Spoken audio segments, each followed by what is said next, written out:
Chapter 16. Tedros. Riddles and Mistrals. As Tedros swept through the white tower, veering into dead ends and going round in circles, he kept passing the same square-jawed guard, smirking in his blue and gold uniform, daring him to ask for directions. Tedros insisted to Lancelot he could meet the advisors without Lance taking him there. The knight demanded to come along, wary of a king treading into the dungeons on his own, but Tedros shoved past him, ordering him to stay behind. First of all, the advisors had made it clear they wanted to see him alone. Second, he didn't want to admit he hadn't a clue where the prison was after a lifetime of living in Camelot and 6 months of ruling it. And third, he was done passing the buck to others. On his first night in the castle, when the advisors had refused to see him, he'd let Lancelot throw them in jail instead of doing it himself. But tonight, he'd right that wrong. When it came to these advisors, this coming meeting felt personal. He'd been roaming the White Tower for nearly an hour now, but the reddish torchlight made every hall look the same. Any time he opened a door, it went wrong. A storage space filled with broken weapons, a steward undressing in his quarters, a laundry maid in the midst of ironing, so spooked at the sight of him she burnt through his shirt. It was futile guesswork. The only part of White Tower that Tedros knew was the strange guest room his father had built on the 2nd floor, which he kept returning to every few minutes, like a rat restarting a maze. Reaper could have shown me the way, Tedros thought, aware he was longing for a creature he'd often imagined falling into a lit fireplace. The cat seemed to know every nook and cranny of this castle. But after he'd kicked him in the guest room this morning, Reaper had vanished, no longer compelled to protect the king. "Lost, Your Highness," said the square-jawed guard as he passed. "If I was, I'd ask," said Tedros, "especially since guards don't speak to kings unless they're spoken to first." The guard bolted to attention, spear to his chest. "One day these guards will look at me the way they looked at my father," Tedros thought, prowling through the empty staff dining room into a carpeted corridor. "One day no one will question my place as king." He tripped over a hole in the carpet and toppled through an open door, his crown flying off him, his body splaying onto a wet floor. He stood up gingerly, his chest and legs drenched. He lit his finger glow and saw he was in a spacious bathroom, almost as big as his master bath in the Gold Tower. The floor was flooded an inch deep with water. Tedros scanned the bath with his glow until he found the source, a severed toilet hose that had dumped out the entire water tank. Tedros groaned and picked up his dripping crown, smushing it back on his head. He was about to trudge back into the hall and fetch one of the maids, but then something caught his eye. Farther in, the bathroom had 2 side doors across from each other, each leading into opposing rooms, which meant this bathroom was shared between whoever occupied those 2 rooms. No wonder it's so big, Tedros thought. Curious as to why neither of the room's inhabitants had noticed the leak, Tedros opened one of the side doors and stepped through. He raised his brows. It was the strange guest room, with the brown and orange rug, bare beige walls, and lonely bed in the corner. The one his father used to hide in during his drunken hazes. But Tedros hadn't used this door earlier today. He'd entered through the front door across the room, which still had his bloody handprint on it. And he'd used a key. He turned and examined the door he'd just come in. With no doorknob on the inside and deftly concealed within the pattern of the wallpaper. It's why he hadn't seen it when he was in here this morning. A secret door? To a guest room? It didn't make sense. Then again, many things in this castle didn't make sense. Especially in the middle of the night, when he could feel his brain deadening and his eyes starting to close. But then another thought struck him. Who shared the bathroom with this room? He stepped through the secret door, back into the bathroom, and waded across the wet floor to the opposite side door. He opened it. A blast of perfume hit him, smelling of powdered rose.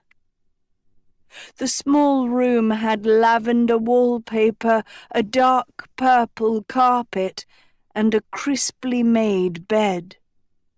A plate of half-eaten biscuits and an empty glass were on the nightstand, a dried-out lemon on the glass's rim. Next to the glass was a leather-bound notebook. Tedros peeled it open and saw pages filled with Lady Gremlane's clear, graceful handwriting. Schedules, to-do lists, addresses, notes to self. Tedros looked around the deserted room. Shouldn't she be sleeping? There was nothing on the desk cabinets or mantel. He glanced back into the bathroom. There were no face creams, or perfume bottles, or even a toothbrush. Tedros's chest tingled. He pulled the closet door. Empty. He yanked open the drawers and cabinets. Empty. He rushed through the room's main door into the hall and saw the square-jawed guard reappeared. Tedros frowned. "Weren't you in the other—" "Never mind. Where's Lady Gremlane?" The guard didn't look at him, his narrow, hooded brown eyes fixed ahead. "Gone, Your Highness." "Yes, but gone where?" "Packed up before lunch, took all of her belongings and left the castle," the guard said. "Said she was no longer needed." "What? Why would she—" Tedros's eyes widened. When they were in the Hall of Kings, he'd promised to stand up for her, to vouch for her after she'd helped him these past 6 months. He'd given Lady Gremlane his word. But instead, he'd forgotten all about her and let his mother dismiss her just like his dad once had. "Like father, like son," her words echoed. Tedros hadn't just been selfish. He'd been cruel. The young king stiffened, heat colouring his cheeks. It was time to swallow his pride. Slowly, he looked up at the guard.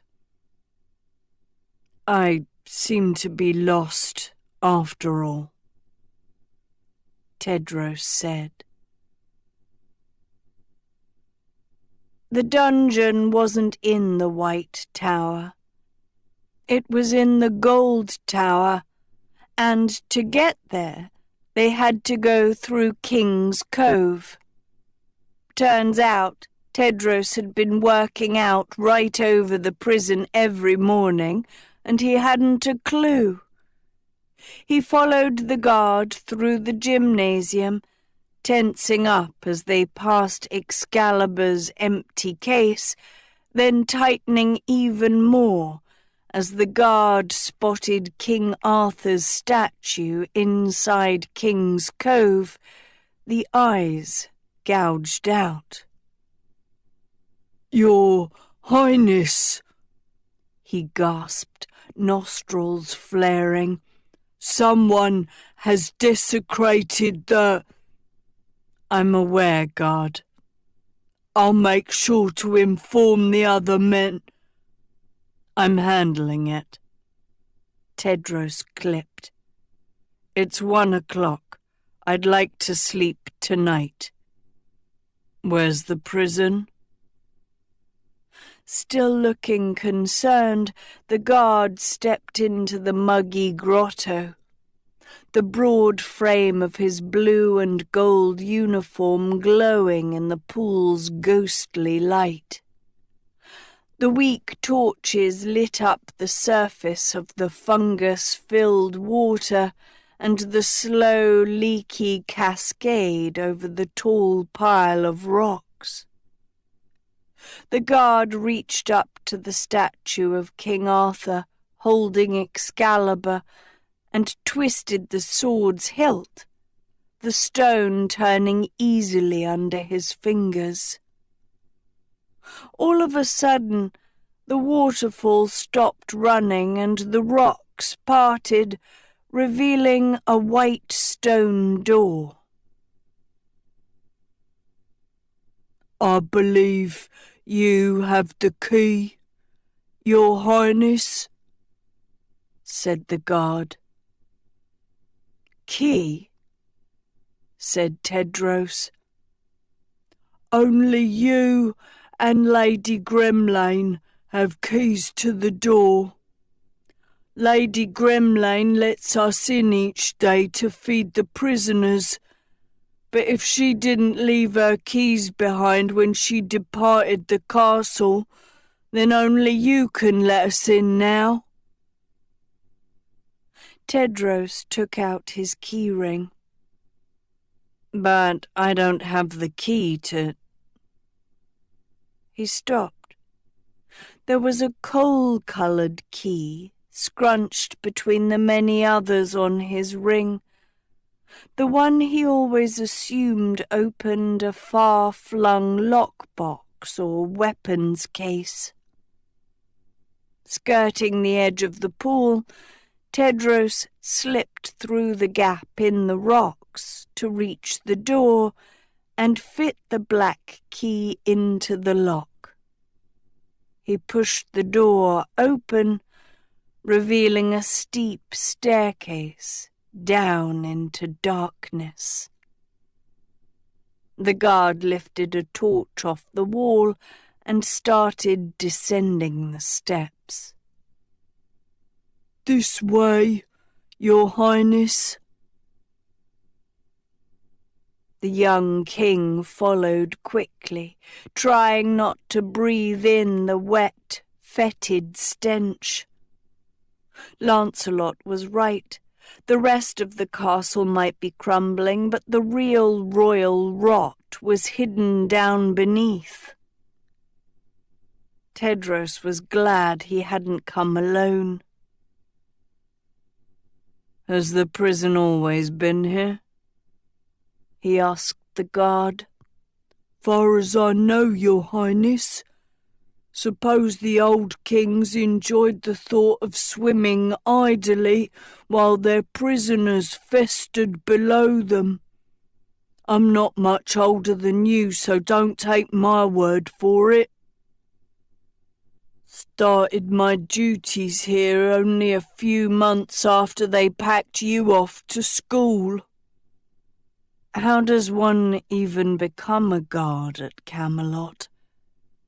Tedros asked, guilty that he didn't know the answer. In fact, he hadn't ever remembered talking to a guard before. Growing up, he'd treated them like wallpaper. "We go to school for it, Your Highness. Not all children get to attend the school for good and evil, though I certainly wrote many a letter to the schoolmaster, begging him to make me an Ever," said the guard, starting to defrost. "What kind of school did you go to?" Tedros prodded. "An ordinary one, Your Highness. The Foxwood Boys' School for Conservative Education," the guard answered. "No magic or wizardry or finger glows for us. No princess or king will ever ask our names. Storium won't write 'em in a storybook unless we stumble into one. My mate from school almost got his name in The Tale of Sophie and Agatha. Served breakfast at his inn to the League of 13 before the war against the schoolmaster. But most of us go on to be blacksmiths and bricklayers, far away from any real adventure. I was a lucky one. Kingdoms come to the schools looking for the toughest boys for their royal guard. Had to undergo a whole lot of tests to prove my loyalty to good. In the end, Camelot and Foxwood both wanted me. Foxwood's home, but I couldn't turn down a chance to serve King Arthur's kingdom." His expression changed. "Foxwood's been under attack by a band of trolls, though. Dad's a footman for the king.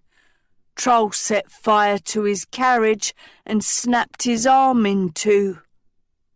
Can't work anymore. So I've been sending my wages home so he can feed my mum and sisters." No one knows who these trolls work for. Mum wrote, asking if Camelot was going to intervene. Lots of kingdoms asking the same question, she says. He glanced hopefully at the young king. Tedros stood straighter. I'm calling a summit. The guard stared at him. A summit. Get all our allies together and build an army, Tedros said authoritatively. That's what kings do. Oh. The hope went out of the guard's eyes.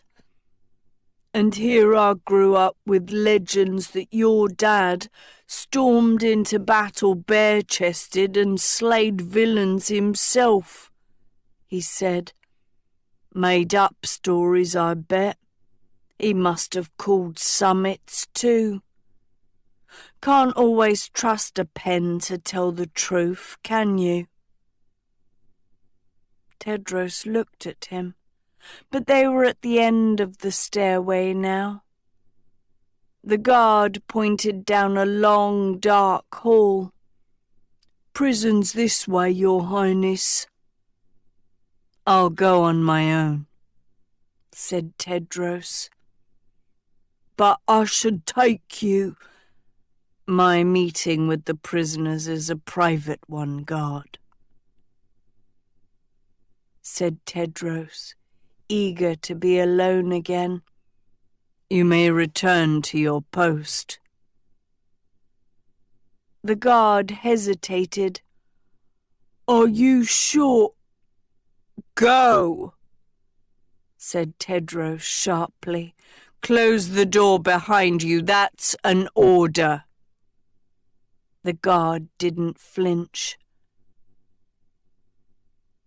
As you wish. Tedros watched him go. Guard.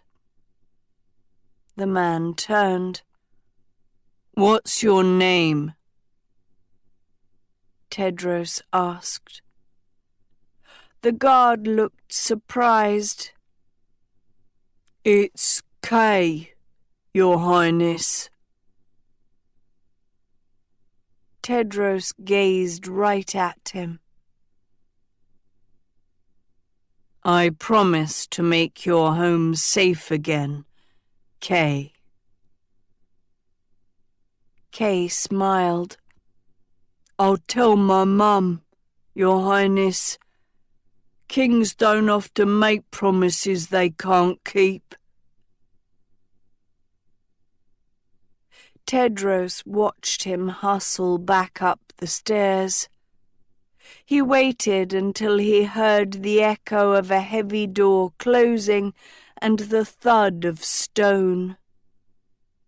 Then the young king stepped off the staircase and moved into the hall, the glint of his crown fading into darkness.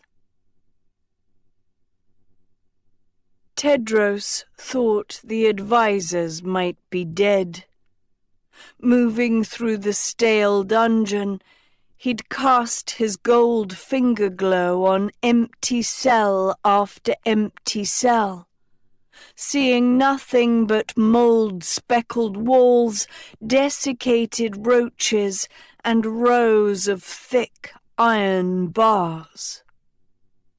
Rulers didn't make a habit of trapping criminals inside the bowels of their own castles, but in most kingdoms, good or evil, town jails were overcrowded, unsecured, and rife with corruption.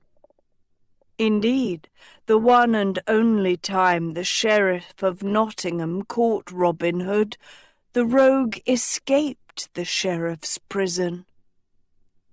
Kings and queens had learned to house their most significant enemies under their own roofs. But as Tedros approached the last cell, he couldn't hear a peep from the advisors, not a word or a breath or a snore. Had something happened to...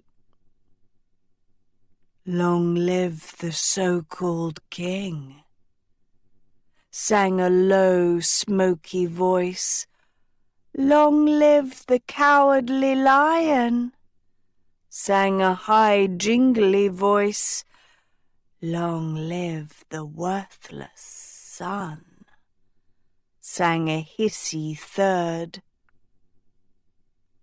Tedros took a deep breath, pausing in front of the pitch-dark cell. Not dead after all. He lifted his glow, lighting up the inside. 3 old women leered back at him, each an identical replica of the other. Bristly salt and pepper hair hung down to their waists, their stick-thin legs jutting out of tattered grey tunics. Their skin was shriveled and coppery, their necks and faces elongated with high foreheads, slim noses, match-thin lips, and almond-shaped eyes. Tedros thought they looked like pale versions of the mandrill monkeys that defiled his coronation. "A few more wrinkles since the last time you saw us," said the low-voiced one. "Alpa especially." "If anyone's lost their looks, it's you, Bethna," said the high-voiced one. "Besides, we didn't see much of the young prince before he went off to school.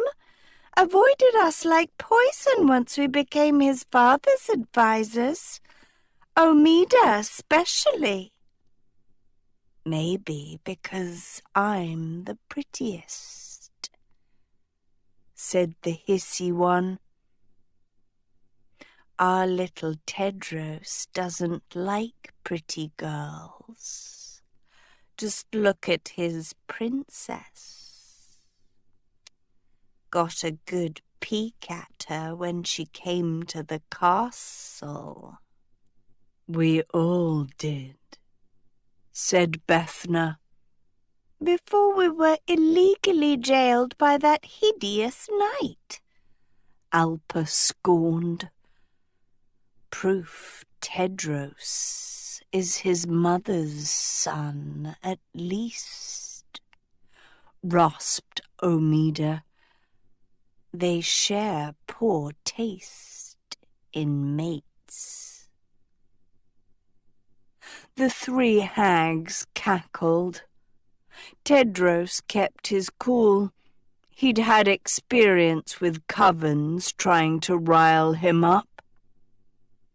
"Reason I avoided you when I was younger is because I didn't trust you," he said glacially.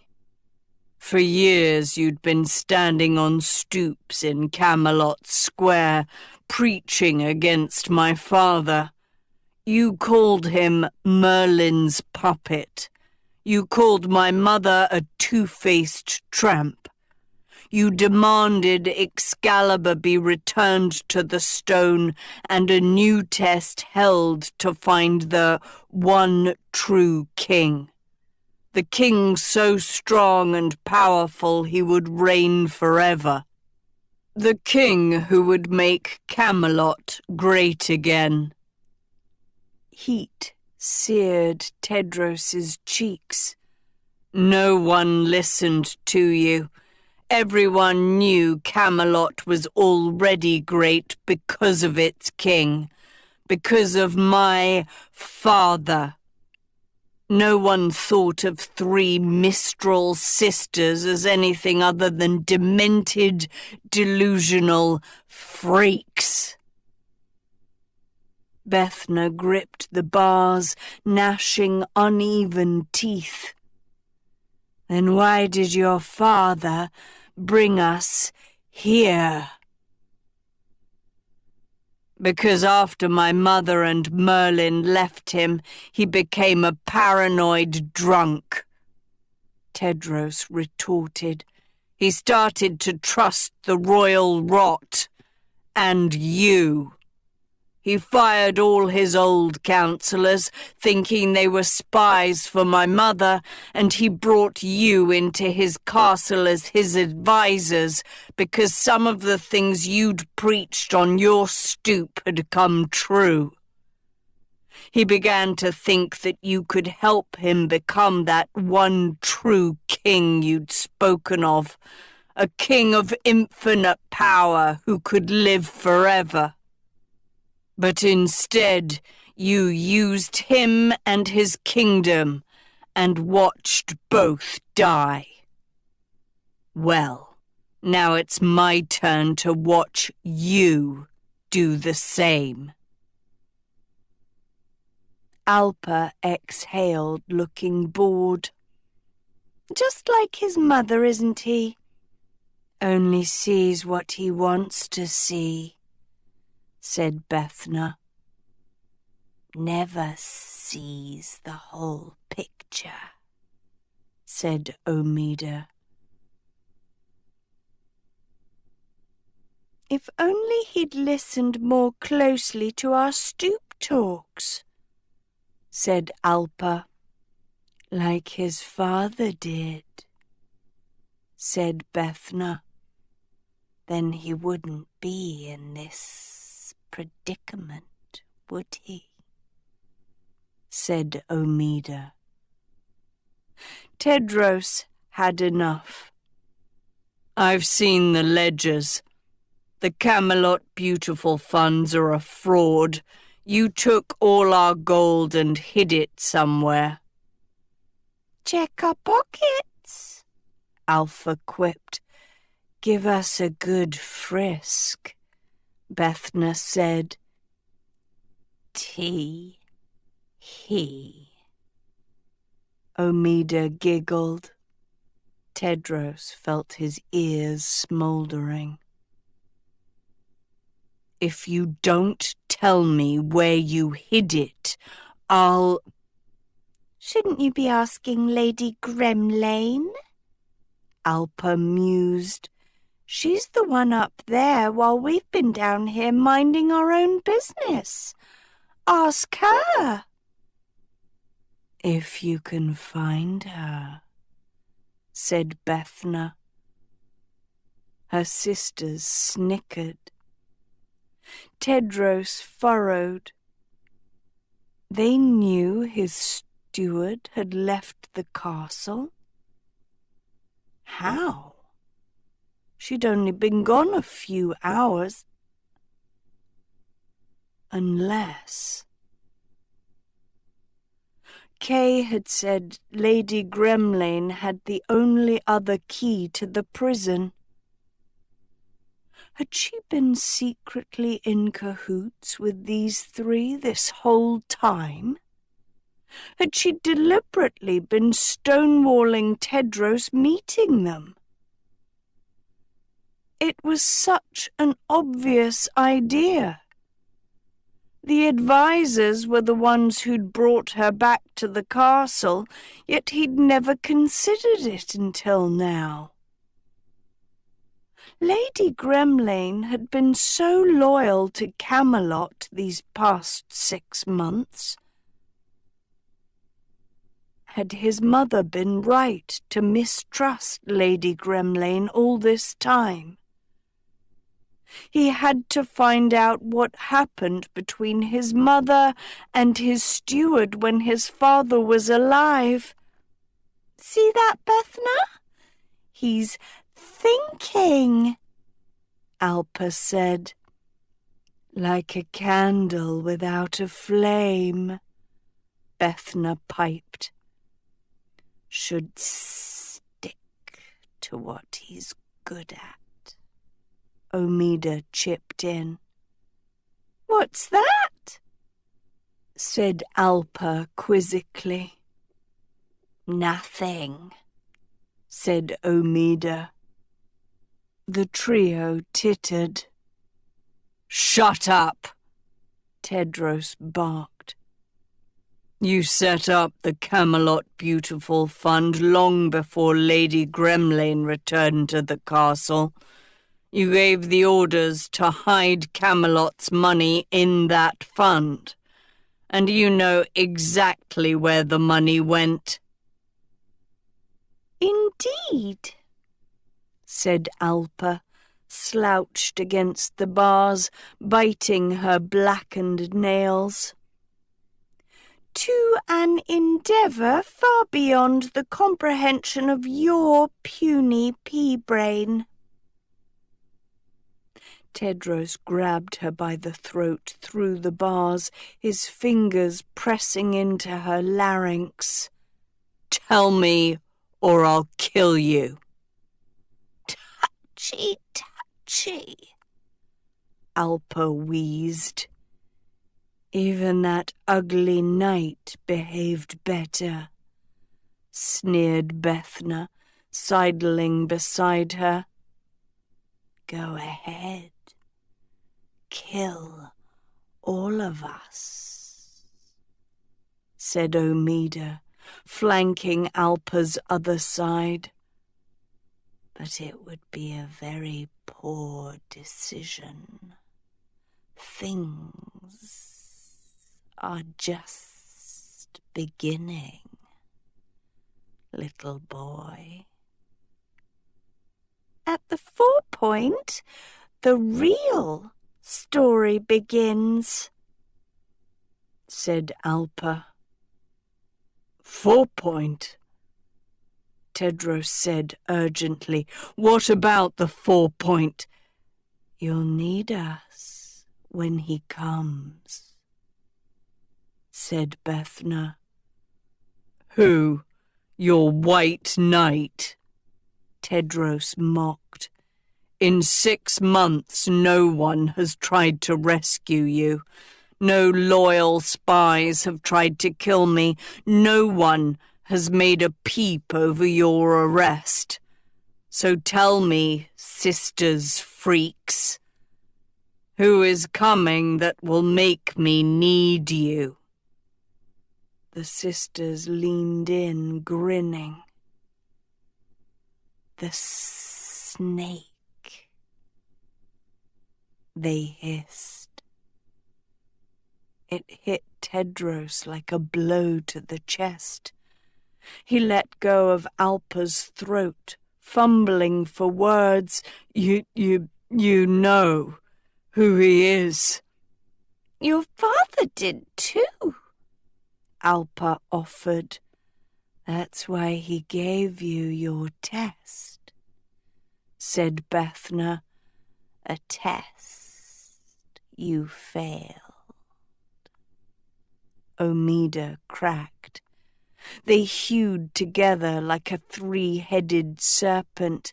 "War is coming, little boy," Alpa crowed. "War between the lion and the snake," said Bethna. "The winner will be the one true king," Omida added. They jammed their faces between bars. "The one with Arthur's blood." Tedros felt nauseous. His heart sucked into his throat. It was what the Lady of the Lake had told Sophie. The same 2 words. "I don't believe you," he said, faking calm. "No one has Arthur's blood besides me." The snake does, Alpa corrected. You're lying, Tedros attacked. Bethna yawned. Only a half-wit confuses lying with the withholding of information. Tell me then, Tedros pressured. Tell me who the snake is. Tell you where the money is, tell you who the snake is. Tell. Alpa mimicked. Besides, it's obvious, Bethna taunted. Staring at you right in the face, said Alpa. Only you don't want to see it, said Omida. Should we spoon-feed the poor boy? Bethna simpered to her sisters.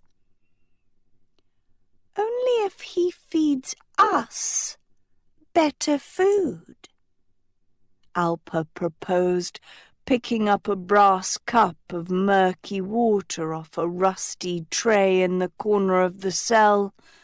She shunted the tray towards Tedros under the cell door.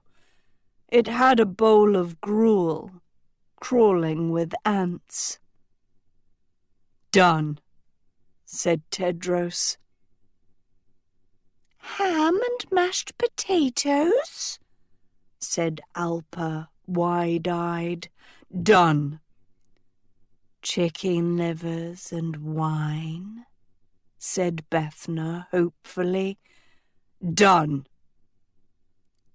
Caviar and rampion salad? Said Omida, breathless.